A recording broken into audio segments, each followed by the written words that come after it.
Bonsoir, bienvenue dans ce nouveau numéro du 18h Archives, dans la deuxième partie de l'émission avec le capitaine Guibert du 1044. Nous ferons le point un an après la mise en œuvre de la loi obligeant les propriétaires à s'équiper de détecteurs de fumée. Mais avant cela, on prend des nouvelles de plusieurs actualités en bref.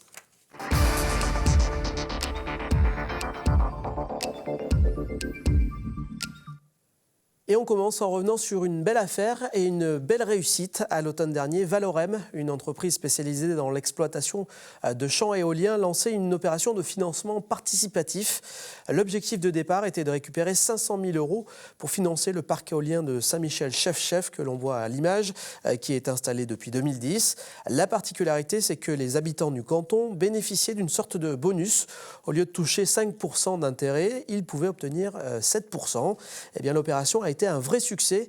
L'objectif de départ a vite été relevé et au total, ce sont 750 000 € qui ont été prêtés à Valorem par un total de 326 personnes avec des sommes allant de 50 € à 32 000 € qui seront remboursées d'ici 5 ans. Du coup, Valorem réfléchit à reproduire l'opération dans les mois qui viennent et pourquoi pas dans le Pays de Ré où l'entreprise est bien implantée. D'ailleurs, elle termine actuellement l'installation d'un autre site, 6 éoliennes qui seront installées à Saint-Hilaire de Chaléon. Autre réussite, celle d'Anthony Hervy. Il y a un an, nous vous faisions découvrir ce cuisinier passé par des restaurants étoilés et qui exerce désormais ses talents dans une maison de retraite de Pontchâteau. L'an dernier, il avait été finaliste malheureux de Gargantua, un concours destiné aux cuisiniers de collectivité. Eh bien, un an plus tard, Anthony Hervy a pris une petite revanche. Il a remporté la semaine dernière la finale régionale de Bretagne-Pays de Loire de ce même concours. Ça lui donnera le droit de postuler à nouveau pour le Gargantua national qui se déroulera l'an prochain en 2017. Je vous livre son menu vainqueur, une dinde de printemps aux nems de légumes et gastriques de pamplemousse. Et en dessert, une sensation bretonne et agrumes du monde. Ça donne faim et on se dit que les résidents de la Châtaigneraie à Pontchâteau ont bien de la chance. On passe tout de suite à la partie invitée du 18h Archives.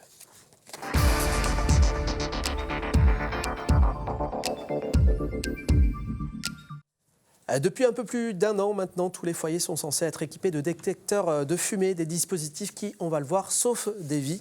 Bonsoir, capitaine Céline Guilbert. Bonsoir. Vous êtes chef de la mission citoyenneté du SDIS 44. Le SDIS, c'est le service départemental d'incendie et de secours. D'abord, un petit mot. Cette mission citoyenneté, ça consiste en quoi, tout simplement ? Alors, la mission citoyenneté, en fait, a pour vocation à développer toutes les actions de sensibilisation et de prévention que nous menons, nous, sapeurs-pompiers, auprès du grand public.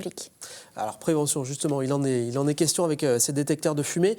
Pour être précis, les propriétaires avaient jusqu'au 9 mars 2015, donc un peu plus d'un an pour les acheter et les installer également. Il y a eu quelques dérogations, mais cette fois c'était pour les bailleurs qui avaient un peu plus de temps parce que c'était un peu plus compliqué à mettre en œuvre. C'est ça, pour ceux qui devaient acheter de nombreux détecteurs de fumée en même temps et qui ne pouvaient pas avoir cette commande parce que effectivement tout le monde achetait ces détecteurs en même temps. Il y a eu un report pour les bailleurs sociaux, ou en tout cas pour tous ceux qui achetaient de nombreux parcs de détecteurs. Alors, on l'a dit, installation obligatoire 9 mars 2015, mais ça fait bien longtemps que les pompiers, et notamment du côté du SDIS 44, on milite pour que ces DAF, ces détecteurs de fumée, soient installés dans les logements. Ça fait un moment que vous militez. Oui, effectivement. En fait, en tant que sapeur-pompier, malheureusement, on se rend compte qu'au quotidien, il y a de nombreuses victimes. On a de nombreuses victimes des suites d'un incendie, et que, en fait, grâce à ce détecteur de fumée, on peut être alerté de façon précoce et donc se mettre en sécurité rapidement et nous appeler justement pour faire face à cet incendie et éviter toute propagation aussi et toute victime. Donc cette loi, c'était plutôt une bonne nouvelle, entre guillemets. Oui, alors on a pu le voir tout au long de l'année, puisque effectivement de plus en plus de personnes se sont dotées de détecteurs de fumée. Par exemple, il y a un mois, on a une famille en fait qui s'est rendue compte à 3h du matin qu'il y avait un incendie au niveau de son lave-vaisselle. Elle a été alertée grâce à son détecteur de fumée et grâce à ça, elle a pu très rapidement se mettre en sécurité avec les enfants et nous appeler. Donc quand on est arrivé, l'incendie ne s'était presque pas propagé et puis en plus on n'avait pas de victimes. Oui, parce que alors vous avez un an de recul, mais pour autant vous n'avez pas encore des statistiques très précises sur l'installation. Ceci dit, quand on regarde les journaux, on va voir quelques articles défilés de nos confrères. On voit très régulièrement des situations, comme vous le décrivez, où finalement des familles sont sauvées. Le cas typique c'est évidemment, on imagine en pleine nuit que ça se déroule? Oui, parce qu'effectivement, quand c'est la journée, on est un peu plus vigilant, donc on va s'en rendre compte assez rapidement en fait, de cet incendie. Par contre, si c'est la nuit, il faut savoir qu'on ne sera pas réveillé s'il n'y a pas de détecteur de fumée pour nous alerter, parce que la fumée, on ne va pas sentir l'odeur, la fumée va plutôt contenir du monoxyde de carbone, ce serait dangereux, donc ça va plutôt nous endormir, et c'est le seul moyen, quelque part, pour être alerté de façon fiable. Là, on peut dire que vraiment le détecteur, il sauve des vies, clairement, concrètement, quoi. Alors, je ne dirais pas tout à fait qu'il sauve des vies. Je dirais que plutôt, c'est quand on connaît les comportements qui vont avec, que l'on se sauve en fait soi-même. Mais en fait, je comparais le détecteur de fumée quelque part à une alarme anti-intrusion.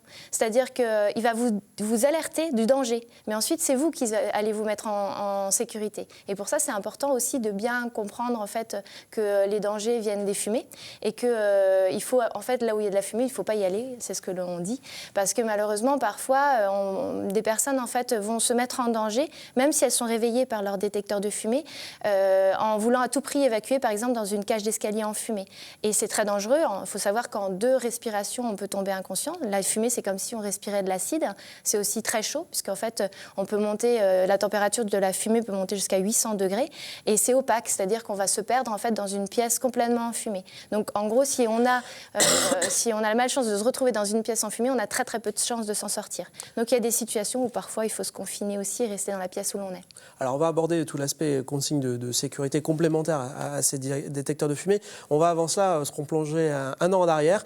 Un reportage qu'on avait réalisé au moment où c'était un peu le pic, le boom pour l'installation de ces détecteurs. C'est un reportage d'Anne Judic et on en reparle juste après. À peine arrivé sur le parking de cette grande surface de bricolage, le ton est donné. À l'intérieur, les prix varient de 8,90 à 22 € l'unité. Tous certifiés CE et NF. C'est simplement la durée de vie des piles de 1 à 10 ans et le design qui justifie la différence. Les détecteurs de fumée, depuis janvier, on en vend près de 600 par jour ici, contre à peine 60 par mois avant la loi. Pour faire face à la demande, il a donc fallu anticiper. Depuis le mois de juin l'année dernière, nous avons prévu des commandes tous les mois à partir du mois de décembre pour une réappro. Mais le stock avait déjà été acheté il y a maintenant 8 mois à l'avance. Et déjà, les détecteurs dont les piles durent 10 ans sont en rupture. C'est ce que cherchait Thomas Arnoux. Il a donc pris d'autres produits. Ses fournisseurs ne peuvent plus répondre à la demande. Il doit donc venir ici. Ce professionnel travaille d'ordinaire dans le secteur du diagnostic immobilier. La pause de DAF lui assure une belle activité supplémentaire. On a créé une nouvelle équipe, on a 17 CDD chez nous qui posent des détecteurs de fumée du matin au soir. On pense qu'on va avoir de la pose de détecteurs de fumée au moins jusqu'au 31 décembre, en grand nombre. Percer des trous au plafond, c'est aussi le quotidien de Franck Brunet. Spécialisé dans les petites interventions pour les agences immobilières, il permet ainsi à ses clients de se mettre aux normes et rappelle qu'un détecteur ne s'installe pas n'importe où. Les endroits de pose recommandés par la norme sont essentiellement les couloirs et à proximité des chambres, puisqu'en fait l'objectif du détecteur de fumée est donc de prévenir des risques d'incendie nocturne, donc essentiellement donc près des chambres, un par étage. Alors on voit plein de choses dans ce reportage, mais des choses notamment intéressantes à la fin, quand cet installateur explique comment il faut installer son détecteur. Et là, on est vraiment au cœur du sujet, parce qu'un détecteur mal installé, pas installé au bon endroit, c'est un détecteur qui ne sert à rien finalement. Alors, il va vous alerter quand même, mais effectivement, peut-être qu'il ne va pas vous alerter suffisamment à temps. C'est-à-dire qu'il y a des risques partout dans votre habitation. Vous avez l'électricité, on a de nombreux feux en fait, d'origine électrique, par exemple, sur les appareils électroménagers.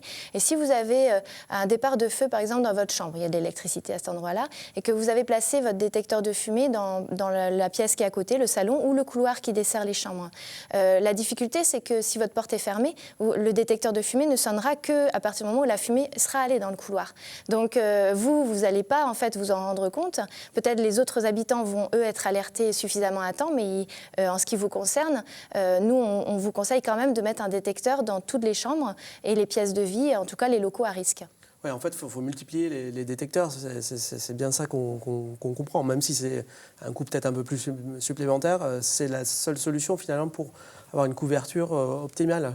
Oui, effectivement, c'est ce qu'on a tendance à conseiller. Ça va dépendre des habitations, mais effectivement, on a plutôt tendance à dire la nuit, c'est important d'être réveillé, donc n'hésitez pas à équiper vos détecteurs de fumée, les chambres de détecteurs de fumée, et puis les locaux où vous avez des risques, c'est-à-dire les pièces de vie, là où vous avez vos appareils électroménagers, ou encore des endroits où il peut y avoir des installations techniques. Alors vous insistiez tout à l'heure sur le fait que détecteur, ce n'est pas non plus un talisman, ça n'empêche rien du tout et il faut avoir les bons comportements avec, notamment vis-à-vis des fumées. Là-dessus, il y a des statistiques qui sont quand même à rappeler. Finalement, il y a beaucoup d'incendies tous les ans en France, mais 80% des décès consécutifs à des incendies sont dus aux fumées et non aux flammes. C'est un chiffre qu'il est important de rappeler. Oui. Effectivement, parce qu'en fait, la fumée, c'est très dangereux. Il y a plusieurs risques. Il y a le risque d'intoxication, donc en 2 respirations, un peu comme de l'acide, hein, vous respirez, vous tombez inconscient. Il y a le danger lié à la température, lié à l'opacité, c'est-à-dire que vous pouvez vous perdre dans une pièce complètement enfumée. Et puis, la fumée, en fait, va se propager très rapidement. Donc, si vous n'ouvrez pas, par exemple, une porte avec précaution et que derrière, il y a de la fumée, vous risquez d'être envahi dans ce local-là par les fumées et donc vous serez en danger. Et ça, c'est des choses que les gens ne savent pas forcément. C'est pas des notions qu'on a forcément en tête, malheureusement. Oui, alors on essaye, nous, sapeurs-pompiers, de communiquer ce message à travers des actions auprès des écoles, des réunions de pieds d'immeubles, des sessions d'information auprès du grand public. Mais effectivement, quand on est sur intervention, malheureusement, on se rend compte que les personnes n'ont pas ces informations-là en tête et du coup vont parfois paniquer et se mettre en danger, en fait. Alors que parfois, tout simplement, il suffit de se confiner dans la pièce où l'on se trouve. S'il y a de la fumée derrière qui nous empêche de sortir, de se présenter à la fenêtre et de nous appeler. Et nous, on viendra très rapidement vous chercher à cet endroit-là. Alors là, on est sur l'après, entre guillemets, mais il y a aussi en amont, j'imagine qu'il y a des situations types qu'il faut essayer d'éviter dans des maisons. Le fait d'avoir des lampes qui restent allumées, le fait d'avoir des prises surchargées, ça, on en parle toujours, mais j'imagine que c'est des principales causes d'incendie. Bien sûr, c'est important. Donc, c'est par exemple, l'important, c'est de bien vérifier ces installations électriques, éviter de faire des branchements en cascade qui vont faire qu'on va dépasser, en fait... Là, on voit par exemple une simulation dans une chambre d'enfant qui avait été réalisée par le SDIS il y a quelques temps. On voit cette lampe qui est au contact, finalement, qui est tombée, qui est en contact d'un drap. Et là, ça va très vite. Donc ça, c'est une situation réellement vécue. C'est un enfant, en fait, qui a laissé tomber sa lampe de chevet au sol et qui n'arrivait pas à se rendormir, donc est allé dormir dans la chambre de ses parents. Et vous voyez, comme l'incendie s'est propagé très rapidement, heureusement qu'il est sorti de sa chambre, parce que là, il n'y avait pas de détecteur de fumée pour prévenir les habitants. Bon, ils ont réussi à être prévenus assez vite, puisqu'en fait, ils ne s'étaient pas rendormis. Mais vous voyez, la propagation est vraiment très rapide. Ah ouais, en moins de 5 minutes, la pièce est déjà complètement remplie de fumée. Voilà, on voit en partie haute les fumées qui montent jusqu'à 800 degrés. Là-dessus, il faut essayer d'anticiper, essayer de réduire les situations qui peuvent conduire à un incendie, quoi. Et là, c'est aussi du bon sens, j'imagine. Donc c'est ça, c'est prendre conscience qu'en fait, on a des risques partout dans son habitation et éviter, par exemple, de laisser les appareils, par exemple, de cuisson seuls en fonctionnement. Quand on quitte la pièce, voilà, éviter de laisser les aliments sur le feu. Éviter de faire tourner, par exemple, un sèche-linge la nuit, parce que les sèche-linges on a de nombreux incendies des suites d'un sèche-linge, par exemple. La vaisselle, pareil. Voilà, tous les appareils électroménagers. Donc bien mettre des détecteurs de fumée et puis éviter de les faire tourner sans surveillance. Et puis sinon, c'est éviter bien sûr les flammes nues, ou en tout cas, s'il y a une bougie dans la salle, bien l'éteindre en sortant. Et puis éviter de mettre des voilages, par exemple, sur les lampes de chevet ou des vêtements sur les chauffages électriques, par exemple.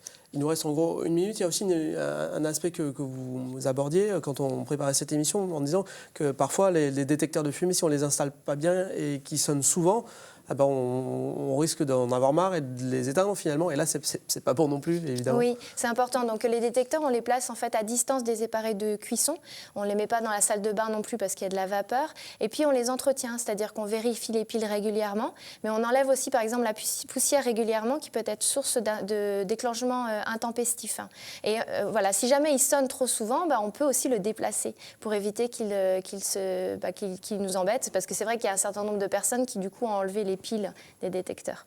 Merci beaucoup d'avoir répondu à notre invitation. Pour plus d'informations, il y a le site du SDIS 44 qui est très bien fait, où il y a beaucoup d'infos. C'est la fin de ce 18h Archive. Prochain rendez-vous la semaine prochaine. D'ici là, vous pouvez nous retrouver sur notre site internet www.tnantes.com. Bonne soirée.